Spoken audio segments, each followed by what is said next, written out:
I'll start in the name of Allah. Bismillah ar-Rahman ar-Rahim. Rabbi shrah li sadri wa yassir li amri wahlul 'uqdatam min lisani yafqahu qawli. As-salatu was-salamu ala Rasulullah. First I'll just start so it's on record, I'm not an Islamic authority, I'm no scholar or anything like that. I think generally from a human perspective, what is our ultimate purpose? And generally, a lot of us, when we go through life, there's life, death and so on. So, maybe people haven't found their peace of mind yet because they haven't found these answers. I believe in fate, so I believe that whatever's going to happen has already been written down. I believe that we have free will and that it's up to us to decide. I believe that we've been given an immense responsibility in the way that we're the only creation that has been given this free will, and that it's almost like a test. I think that Allah has purposefully given us this free will to see what we're going to do with it. I felt I had an immense anger with the world. I didn't like people. I just this person's an idiot.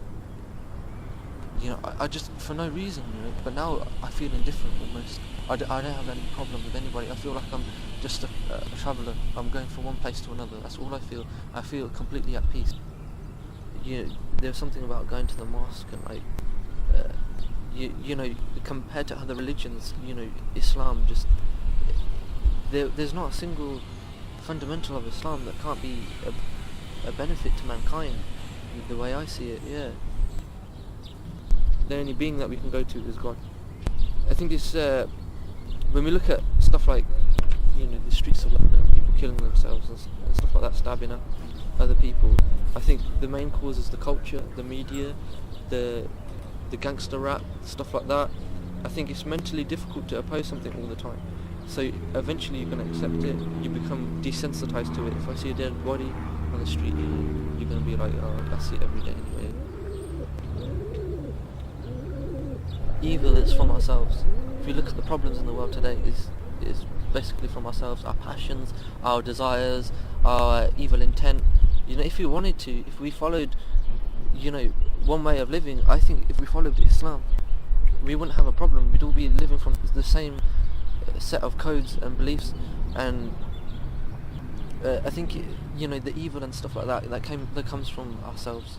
That's just what I believe.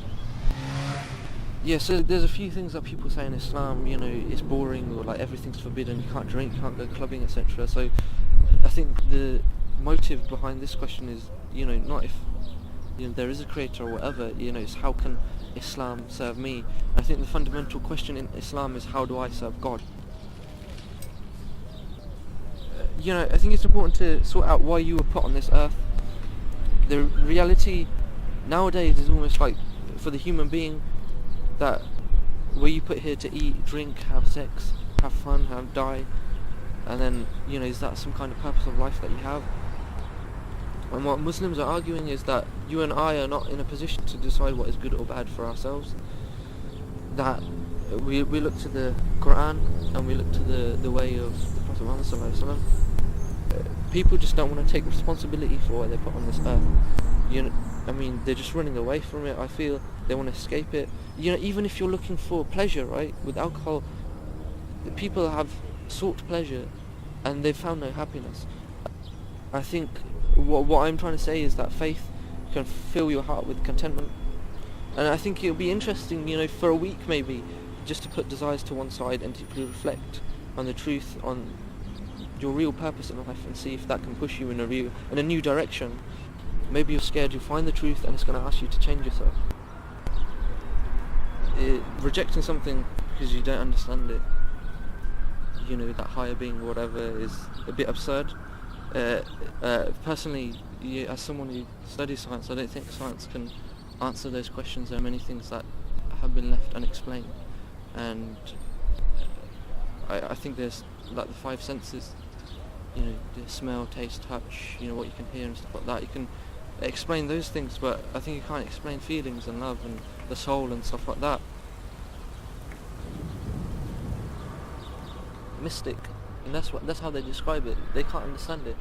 because you know, sometimes there are things in this world that, you know, some people just don't have an answer for. But I think, like, when you're a Muslim, you can explain quite a few things.